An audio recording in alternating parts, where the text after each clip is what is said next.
Pessoal, vamos para o nosso segundo vídeo. Então a gente está falando aí do terceiro setor, parte 2 aí da semana 5, dia 1º. A gente vai falar agora quem são os que são considerados aí entidades. Então, quais são as entidades que são consideradas para estatais? Então nós temos primeiro, a gente vai tratar nesse vídeo aqui, que são as serviços sociais autônomos. O sistema S, Senai, Sebrae, Senat, Senac. Então é esse pessoal que a gente vai falar agora. Algumas definições a gente vai falar sobre esse sistema, sobre esses serviços sociais autônomos, ok? O Eli Lopes Meireles, ele conceitua os serviços sociais autônomos como aqueles que são instituídos mediante o que? Autorização legislativa. O que significa isso?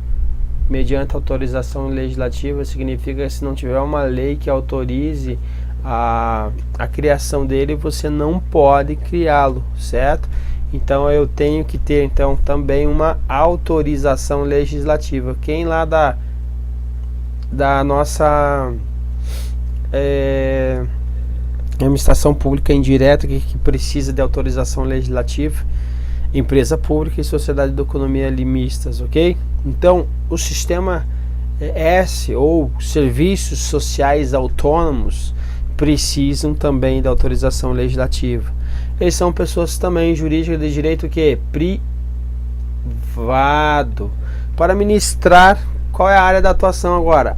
A área da atuação é para ministrar assistência ou o que? Ensino. Assistência ou ensino a quem? A certas categorias sociais, certo? Ou grupos profissionais, e eles são o que? Sem fins lucrativos, perfeito? Então, sendo mantidos por dotações orçamentárias. Então existe uma dotação orçamentária. O que significa dotação orçamentária, meu povo? Significa que o governo vai ter uma rubrica específica para estar passando recurso para eles, ok? Ou então por contribuições para fiscais. O que são contribuições para fiscais? Tributos. Dá uma olhada aqui, ó. Então são tributos para fiscais, tributos. Qual tipo de tributos? Os de contribuições, certo? Volta aí, ó, caguei no negócio aí. Contribuições especiais de interesse de categoria econômicas ou profissionais. Então, sua arrecadação destinada então para o custeio das atividades paraestatais. Quem são elas, por exemplo?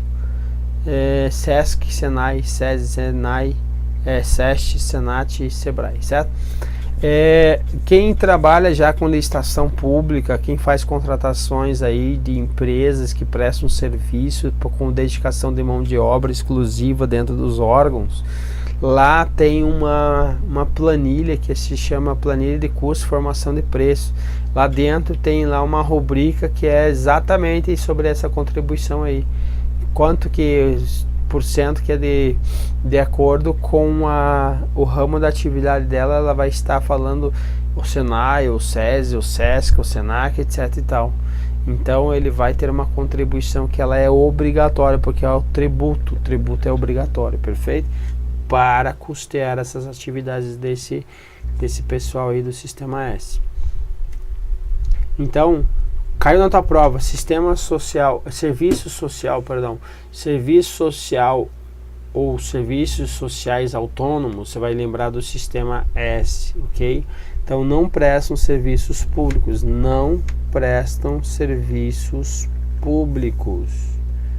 mas sim atividades privadas de interesse público, certo? Então possui aí então um serviço de utilidade pública, beneficiando certos grupos ou grupamentos sociais ou profissionais. Então um exemplo aqui, ó, eu trouxe aqui que uma confederação nacional pode criar então entidades com registro de estatuto no cartório de registro de pessoas jurídicas. Então uma confederação nacional, ela quem vai organizar aí essas entidades, certo? Então o Estado não tem condições de fazer isso, então passa para uma confederação. Exemplo aqui no decreto-lei, ou seja, uma lei de 1942, ela fala sobre a Confederação Nacional da Indústria. Ela recebeu as responsabilidades aí para criar, para organizar e para dirigir o Serviço Nacional de Aprendizagem Industrial, lá no Senai, certo? Então o que é isso? É serviço que o pessoal vai aprender uma profissão lá dentro do Senai, certo? Vai ser um torneiro mecânico, vai ser um eletricista, então vai estar aprendendo uma profissão dentro desse Senai. Então por isso que ele não presta serviço público, mas sim atividades privadas de interesse público. Por que o Estado tem interesse que você esteja ativo no mercado, que você tenha renda, que você esteja recebendo algum valor para você até auxiliar no desenvolvimento do país, desenvolvimento da economia, sim. Então é por isso que ele tem o que? Interesse público, então vai dizer que esse serviço é de utilidade pública, ok? Continuando. Alguns exemplos então de entidades tradicionais dessa categoria, como nós já falamos. Aí eu vou falando aqui, coloco aqui qual é o nome e qual é a destinação de assistência social relacionada na área industrial, na área comercial, na área de aprendizagem profissional. Temos também aí na educação para o trabalho no setor comercial, caso Senac, Sebrae para auxílio e orientação de empresas do pequeno porte. Então lá, aí eu posso pegar lá, então entrar e tem cursos lá para falar sobre capital de giro, cursos para análise de risco, planejamento estratégico, tudo lá no Sebrae tem isso? Tem. Então são maioria, porque eles chamam os serviços do Sistema S. Por que eles falam Sistema S? Porque a maioria, com exceção desses últimos aqui, ó, Apex, ABDI e Rede Sara, todos os outros que começam com S, então por isso que eles recebem o nome de Sistema S. Então pode cair na tua prova o Sistema S? Pode.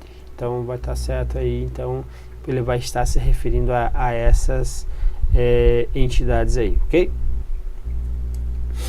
Então são, ainda que não sejam entidades econômicas, ou seja, elas não visam lucro, então elas podem ter o que? Superávit, sobra excedente operacional, ou seja, vai sobrar um dinheirinho para elas ali, certo?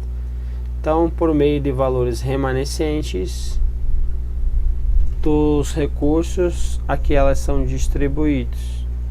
Então, entretanto, esses valores devem, olha a condição, ser revertidos para objetivos de melhoria, aperfeiçoamento e maior extensão de suas atividades. O que ele está dizendo aqui? Ele está dizendo assim: se sobrou dinheiro dessas contribuições, eu não posso sair distribuindo lá para o presidente, aumentar salário de funcionários, eu não posso fazer isso.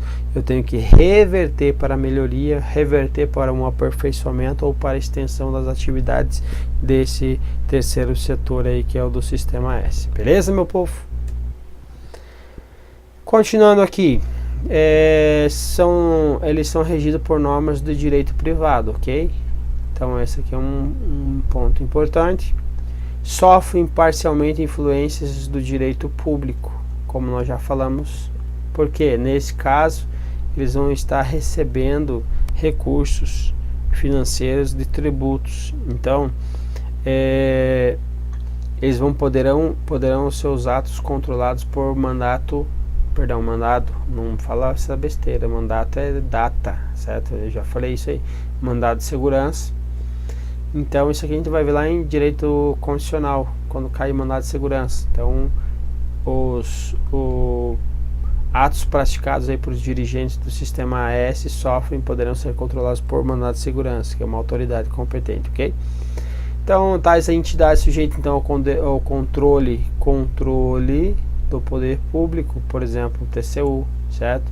Porque estão recebendo contribuições, recursos, certo? Recursos públicos, então vão sofrer esse controle. Então são obrigados a prestar contas para quem? Para o Tribunal de Contas da União aí, Quanto à divergência aí na nossa doutrina a respeito da aplicabilidade ou não da Lei 8666, que eu não vou falar que é a lei do capeta, para não ficar feio, porque é o 666 aqui, ó. Mas ela tem divergência se aplica ou não essa lei ao sistema S. O que significa isso? Significa se eu vou fazer uma aquisição, uma contratação, eu faço por intermédio de licitação pública, tendo em vista que o recurso que eu recebi foi oriundo de um tributo, por exemplo, ou de uma contribuição. Então a divergência, e o TCU tem se posicionado de que o sistema S ele está excluso da incidência da norma, perfeito? Então é isso que ele argumenta. Diz que lá no artigo 1º da Lei 8666 refere-se a empresas públicas e sociedades de economia mista, quando eles trazem lá a regra para o direito privado lá, então ele está falando dessas duas entidades que pertencem à administração pública. Beleza, meu povo? O que eu tinha para falar era isto. Aqui no final temos aqui um esqueminha para você levar o que é de mais importante aí para a tua prova relacionado a serviços sociais autônomos. Então nós já falamos que para eu criar preciso de uma autorização legislativa, eleição de personalidade jurídica de direito privado, tem aí a área de atuação, assistência ou ensino de certas categorias ou grupos profissionais, ausência de fins lucrativos, então são mantidos por dotações orçamentárias ou de contribuições para fiscais. Beleza, meu povo? Um grande abraço, até a próxima.